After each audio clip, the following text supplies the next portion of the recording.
So, if you pay attention to everything that's going on, call it a curse or a blessing. I kind of haven't figured that one out yet. I don't really have the ability to view things singularly. And what I mean by that is, like, as these things happen over the years, I've never been able to view them as individual occurrences or individual events. My brain, the way that it works, it like categorizes them, and over the course of time, my brain recalls stuff and it associates them and ties them together and stuff like that. Over the last 20 years, I've learned that this is called systems level thinking. By no way, shape, or form am I trying to say that, I'm more intelligent than anybody else. As I said, I'm still not sure whether this is a good thing or a bad thing. I think in some situations it's good. I think in other situations I overanalyze things, and when it should be a very simple decision, I'm not capable of doing that because of how my mind processes stuff. So I'll get into it. I was going to try to do something on social media, but I don't know that that's really going to work. So I'll just share it with you guys. With everything that's going on, I've tried to break down why everything is moving as fast as it is. If we look at the internet started really in the 60s, and it took decades for that to roll out. Widespread internet usage really didn't become a thing until probably like 2010. And then, even people having a computer in their homes, again, 2010, 2012. And then really the game changer was, the cellular telephone device. Once everybody kind of transitioned to that, and then, the smartphone, so to speak, where instead of having 15 different devices, everything was on one device, and then you had internet on the device and everything like that. That was the game-changing technology. And the internet broke the game. And what I mean by that is every government throughout human history, whether it was a religion, whether republic, overt, totalitarianism, whatever, monarchy, pick one, it doesn't matter. One of their goals, whether they're good or bad, they always try to control information. And if they do that, and then they balance civil liberties, and they balance, wealth and property and stuff like that, that determines how long they last, typically. The Roman Empire, the reason why it did so well for such a long period of time was because originally when they went out and they conquered everybody, they just let them do what they wanted. Like, they didn't make anybody convert to anything. They taxed them a little bit, and then they asked for a few men for their military. That was like the model. It's the same thing that Alexander the Great did. Alexander the Great went out and conquered like the largest landmass in human history in a very short period of time. And he allowed those people to keep their culture, keep their religion, took a few men for the military, taxed them a little bit. That was it. Very successful. The Romans very much kind of mimicked and copied that model, improved upon it a little bit, and had a more rigid government. And they had a republic. And a republic is far superior to a democracy, because a democracy is mob rule. It always turns into a mob rule every single time, which is why the Founding Fathers dismissed it. They did not want a democracy. Yet, if you grew up in America, which we all did, we are taught that we're a democracy, which after the 17th Amendment, that's fairly true compared to the original construct. And then, obviously the Romans get greedy, Christianity comes around, they move into an empire, things get bad, ultimately they collapse, then all the European nations come around, monarchies, divine right, blah, blah, blah. But they still controlled all the information, they controlled history, they controlled what everybody was taught, what they knew, what they had access to, stuff like that. And when those empires and those countries collapsed and those revolts happened, there's always a decent-sized group of people that want to maintain the status quo, and then there's the other group that doesn't, obviously. And then whatever's left after it's done to rebuild whatever happens, it's still a derivative of whatever actually existed prior. It's just an improvement upon that. If you look at what's going on in our country, we have access to a level of information that has never existed. A level of information that people could not fathom. We have access to information that is 10,000 libraries of Alexandria. Anything and everything we could possibly ever want. No, we don't have access to, the classified stuff and the unredacted stuff and whatever, but I think we focus too much on that. We do have access to, everything. Federal spending data, all of the laws, all of the court cases, every single politician's name and tax records for the last 35, 40 years. Policies, where all of the minerals are, where all of the resources are, where we've had all of our wars, why we've had all of our wars, both the public-facing narratives and then the lie. I mean, we know everything. If we want to know, we can go find out. That is a problem for the government. The internet screwed up what governments do. They could not, gaslight us anymore. There's Project Mockingbird, which Project Mockingbird was where the CIA had people inside mainstream media, and they pushed propaganda. This is proven. There was the Church Committee in the 70s. It came out. It was after the Vietnam War, and everybody in America was pissed off. I have no doubt in my mind that they continue to do it. They probably just called it something different. But then the internet comes around, and the government's like, oh shit. And then all of a sudden, there's the misinformation campaigns and false narratives and fake news and woke. Let me clear something about something. Woke. Does anybody actually know where woke comes from? Woke comes from stay woke, which is from the early 1900s, from the African American communities, because they were being lynched. That's where it comes from. Stay woke, stay aware, pay attention to what's going on around you. So twisting that into woke means anything that somebody doesn't like, so it's woke, is beyond morally bankrupt. Woke does not mean what they're pushing it to mean. Woke means more or less anything tied to awareness about civil liberties and human rights, at its basic level. Has it gone a little bit too extreme on the one side? I mean, you can make the argument that it has, but pick one. Would you rather it go too far and everybody have ridiculous human rights, or would you like it to go on the other side where everything's called woke? I mean, I think I'd rather have my cat and dog have rights than everything get called woke. I mean, that's just common sense in my opinion. You can disagree with me. Now, living in this world where information's out there, the Supreme Court has routinely and over repeated that software coding is a First Amendment right. So the government cannot restrict software code, so they can do whatever the hell they want with that. The internet is fair game. They cannot do anything with that. As much as they want to restrict it, they pretty much can't, which is why they haven't. Now, net neutrality was something that they pushed for a lot. Net neutrality ended last year, and no one talked about it. I remember 10 years ago when they tried to end net neutrality, and I mean, people were ready to go burn down Washington, D.C. over that. Yet it ended last year. No one even talked about it. It's insane to me.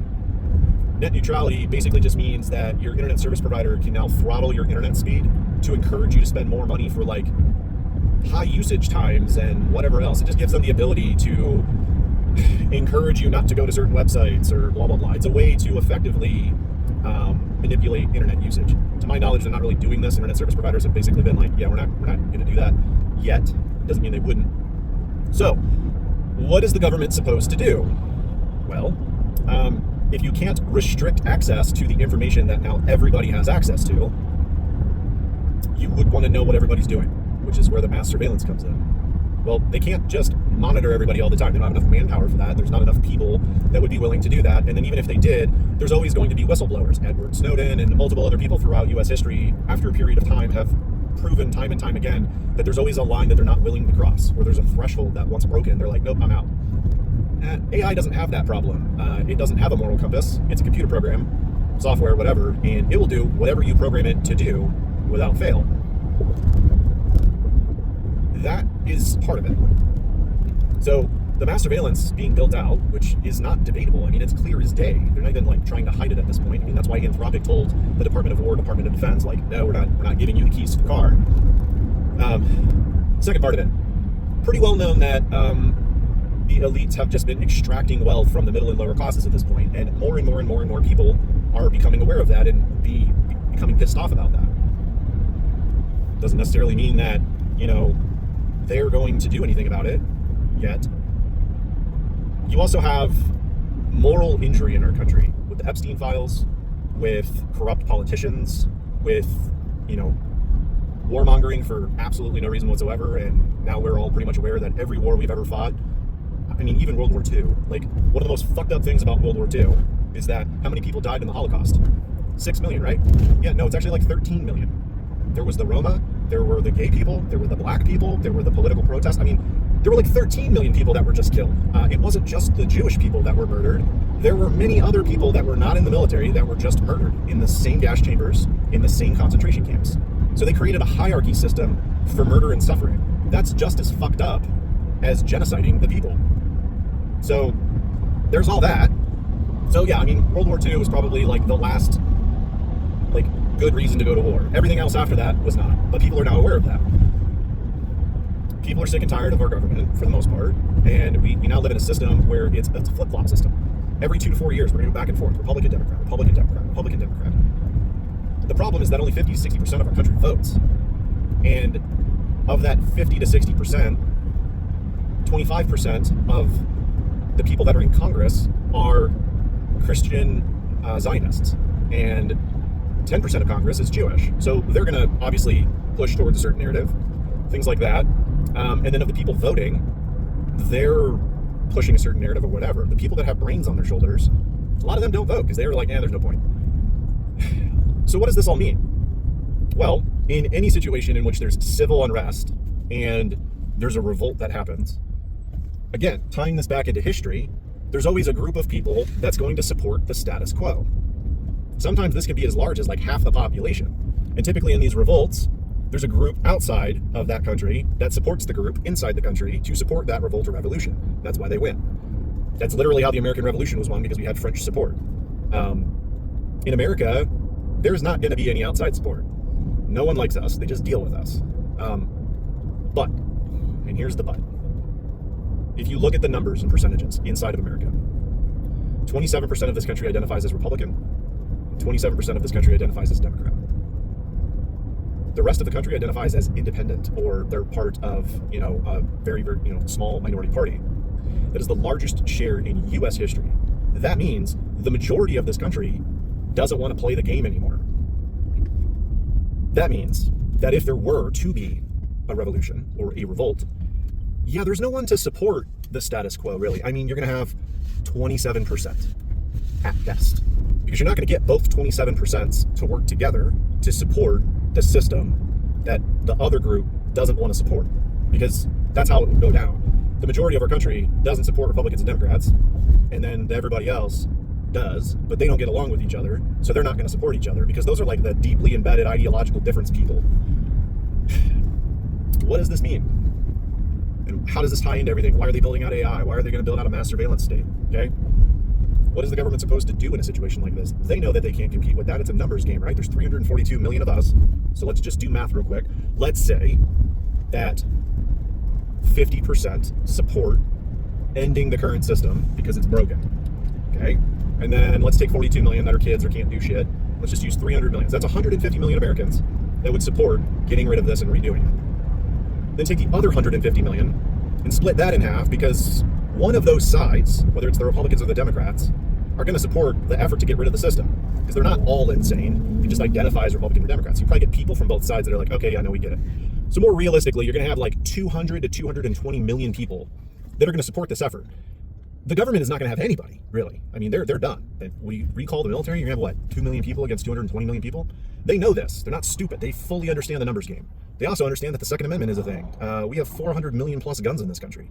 That doesn't mean 342 million people own guns, because they don't. But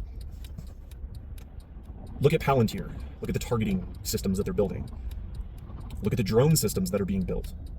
If you look at like a Patriot missile battery in the THAAD system, where they have these auto-targeting systems, that was like step one. Granted, I don't think that they necessarily did that on purpose, because those systems have existed for a long time. They now have that same technology, but for drone deployment systems, where they can deploy hundreds or thousands of drones, one-way drones, kamikaze drones, out, using these same targeting systems. I mean, super fast. You don't ever hear about US using them, but we do. That's how they level the playing field. They don't need numbers. They have them in a machine if it's deployed. They don't have the infrastructure right now to do it. We still outnumber them so much. There's still so many people that don't participate enough online or whatever, but they can get there. That is the theory. And the backup plan, everybody wants to know why all of these elites are building these bunkers. It's not because there's an asteroid coming or a tsunami or, nuclear war. It's because of us. They know. Like, the elites have survived every other revolt and revolution in human history, at least some of them, because there's always that group of people that supports the status quo. America is different right now because we're not going to. They know this. That's why they're buying up land in New Zealand, where they can just go and live for forever. They know. That's the backup plan. Plan one is building out an AI infrastructure mass surveillance network tied to drone deployment networks. You can disagree with me, you can tell me that I'm a crazy person, but the plan is in the pudding, so to speak. I don't know who said that. If it was Bill Cosby, that's kind of fucked, but or proof is in the pudding, excuse me. That's what's going on. The Department of Defense never adopts anything quickly, ever. No technology has ever been adopted quickly by the Department of Defense.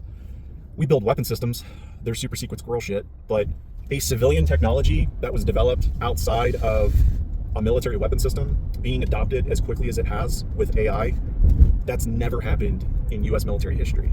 Like, the DoD adopting AI as quickly as it did would be the equivalent of, like, in the 1800s they were using like horseback cavalry, and like in a week we started using an M1 Abrams tank.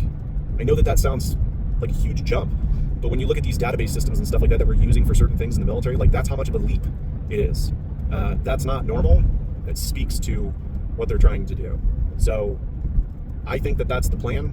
I don't think they're trying to hold on to their wealth. I mean, the mass surveillance and drone plan potentially, yeah, but I think that, you know, the bunker building, because they're not dumb. I think they know, like, probably not going to work. Otherwise, why would they be building the bunkers that are costing them bazillions of dollars? Just my 2 cents. I'm certainly, again, I'm not calling for anybody to do anything. I will say this: if you are somebody that is on the fence about, you know, Second Amendment stuff, and you've been watching the media and the news for the last 20 years in America about gun violence, mass shootings, things of that nature, that's all part of the plan. They want you to feel uncomfortable with that stuff. They don't want you to have them. Owning a firearm is a responsibility, and if done legally and responsibly, it is your constitutional right, and there's absolutely no reason why you shouldn't have one as an adult. That doesn't mean you need to go build an armory, because I've never understood that. Different ones have different purposes, and that's fine. But if you are just completely anti-Second Amendment, totally fine. That's your right as a human being. But I would ask you to consider, what are you going to do if shit hits the fan? Because there's only so much to go around, and if you don't know what you're doing with one of those things, if someone gives you one in a crisis situation, that's not beneficial to anybody, including yourself. So everything that's going on is, again, they're not singular events. Everything is hedging for future events. And in my opinion, the government and these elites are many things, but they're not stupid.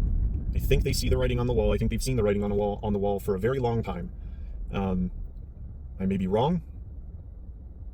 I wish I could say that I hope that I'm wrong, but I don't actually hope that I'm wrong. As much as I don't want, you know, death, destruction, and violence, because I'd love to think that we're better than that and that we could do this differently.